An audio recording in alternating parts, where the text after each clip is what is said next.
of his followers. What happened? Imam Hussein was killed with his family, men, old men, women, and children. His tents were burned. His women and children were led to Al-Kufa and then to Al-Sham. He was left alone. His head was severed and raised on the spears. This is in brief what happened in the Battle of Al-Taf. Now we come to Al-Taf battle between history and theatrical arts. In general, the theatrical art has been established, we say. If we want to give time to the theatrical art, then it is, or we can mark this to the establishment of the Gilgamesh, the epic of Gilgamesh in Mesopotamia. And this would, contradict the rumor which says that the Greeks were first to act or to present something about theatrical art. Okay. In all cases, theater art originated based on religion and metaphysical forces. Now, for us, we believe that the theatrical art or theatrical phenomenon originated in Iraq with its primitive rituals since the 10th of Muharram in 61 Hijri. I mean, after the Battle of Al-Taf. So, after that battle, we find that the tragic hero was primarily Al-Hussein alayhi salam. He is the tragic hero in the ritual of Ashura. He is or a symbol or an expression of the struggle between good and evil. Al-Hussein is an example of sacrifices himself and his family for the sake of truth, freedom, and construction. He holds this timeless historical epic of the Battle of Al-Taf, and it presents other tragic heroes who can complete the tragic epic. Among those tragic heroes is Al-Hur al-Riyah. Now, as a dramatic character, we can find the character of Al-Hur al-Riyah in so many plays. He is one of the heroes who carries in its psychological, moral, and intellectual atmosphere a bitter contradiction. Now, this contradiction lies in the fact that Al-Hur is what? Is a prince of the Umayyad, a leader in the armies of Yazid bin Muawiyah, who is hostile to Imam Hussein, peace be upon him. So, nevertheless, this conflict leads him to the truth and the right path of Imam Hussein to put an end to his concerns and suspicions, which might lead him to madness. Now, from this we find that Al-Hussein, peace be upon him, is an immortal as a historical, tragic, and religious hero in the minds of people. This prompted so many Iraqis and even Arab writers, and perhaps even some foreigners, to use the story to draw inspiration in their stories and to present his character as a representative on stage. Thus, Husseini epic is considered as historical material full of diverse dramatic characters that can live on the stage with just creative wording. Now, that was just like an introduction to go through Al-Hur al-Riyahi's voice.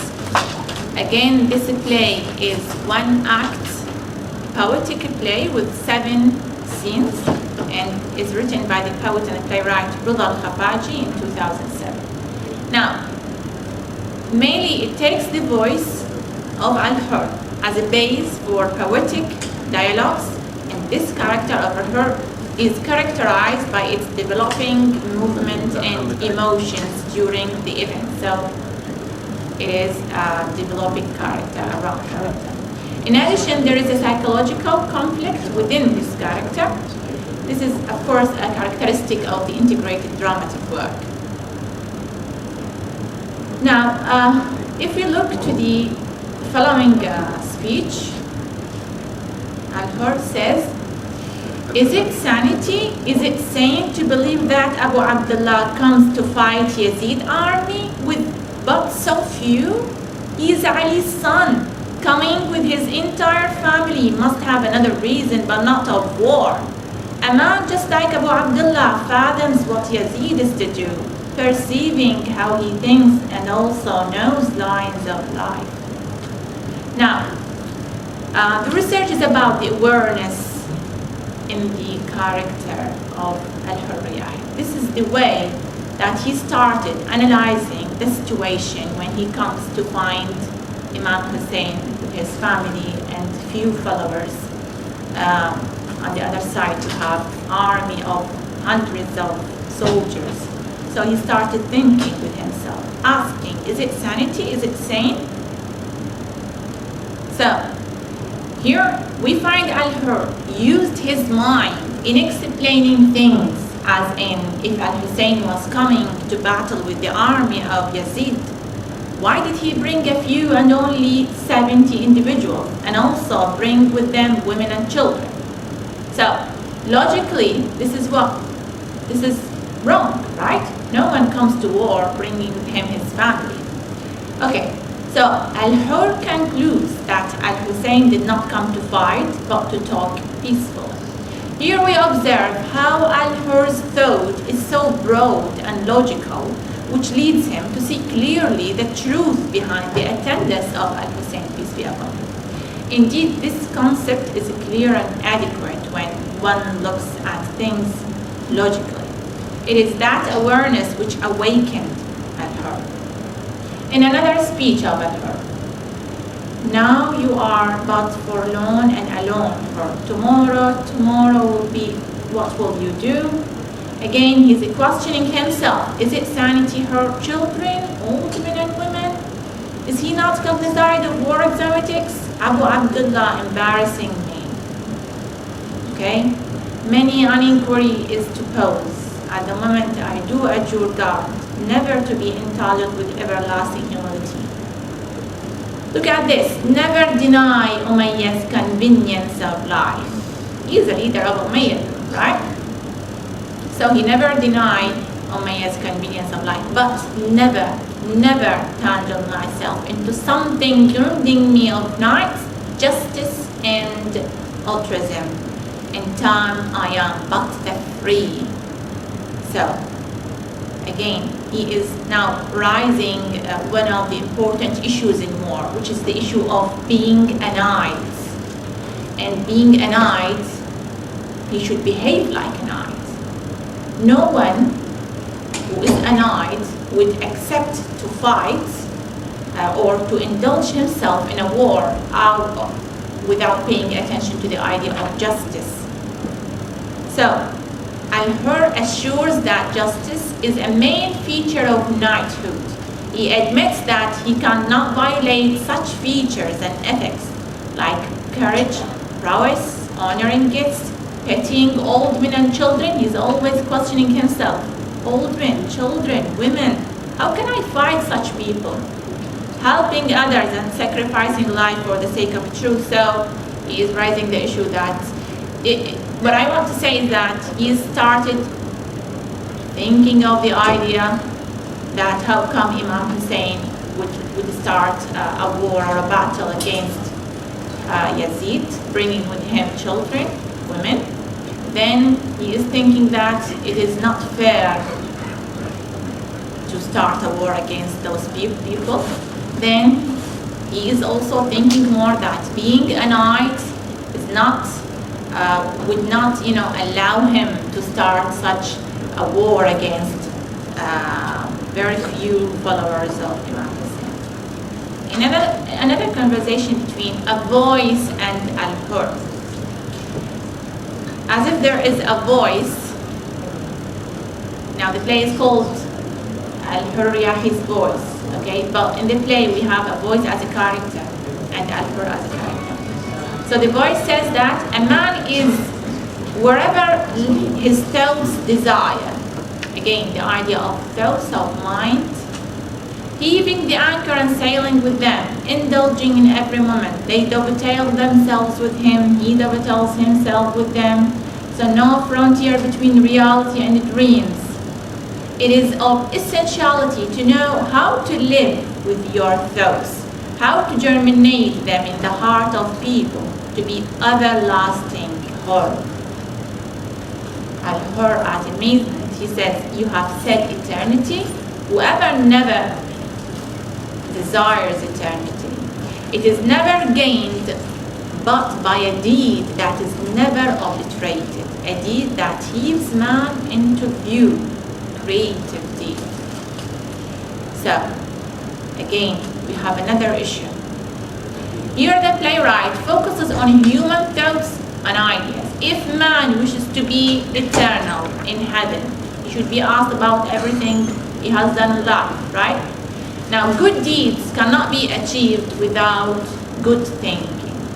I mean, Al-Hur, he's a martyr, but what leads him to this is his what?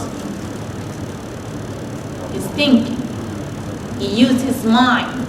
That's why he was different from the other men. He's the only one who used his mind, who used the logic, the sense of logic. Okay, so one should consider things quietly and broadly. When a man has a highly ethical and intellectual values, he is led to everything good and satisfying needs. Hence, he will get heaven and eternity due to his valid and worthy deeds between people during his efforts. Okay?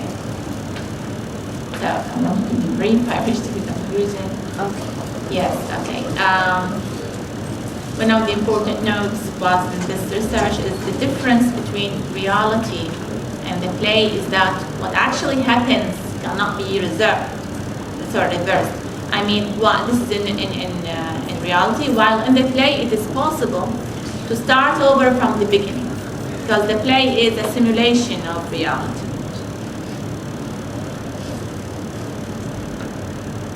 Man's worthy is judged through his ethics, intellectuality, and awareness.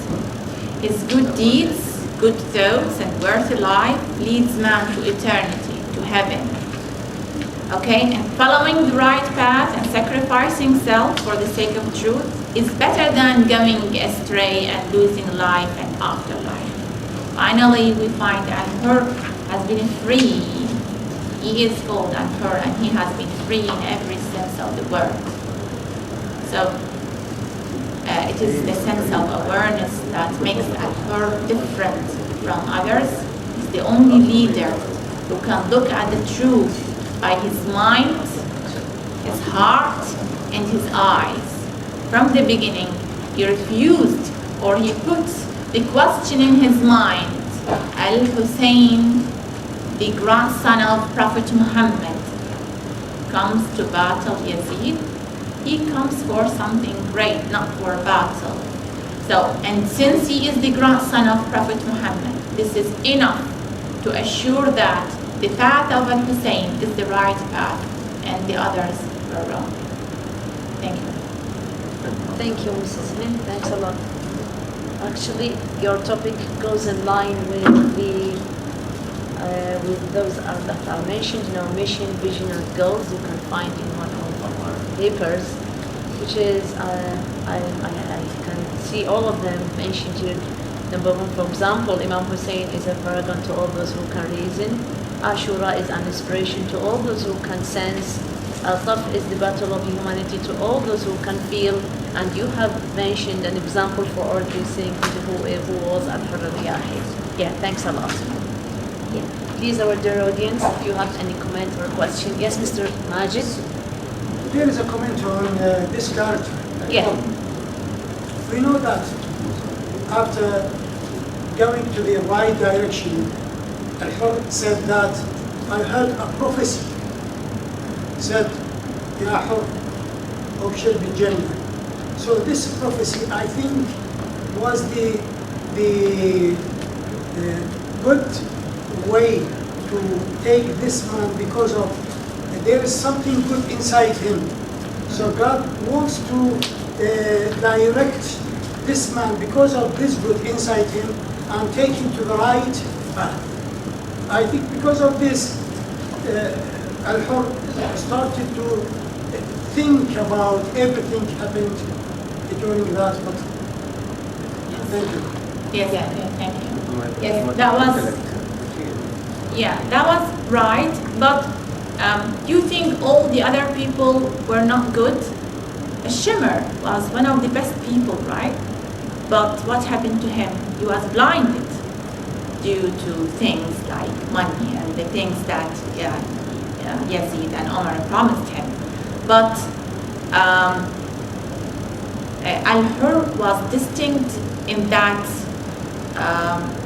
he just looked at the truth simply. Al-Hussein, the son of Al-Zahra, Al-Hussein, the grandson of Prophet Muhammad. This was enough to instigate him and to keep in a conflict. There was a conflict inside him until he reached the right path.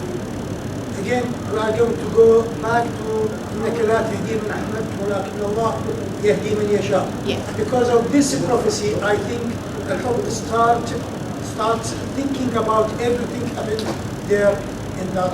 Yes. Thank you. Thank you, Mr. Majid. Any more questions or comments?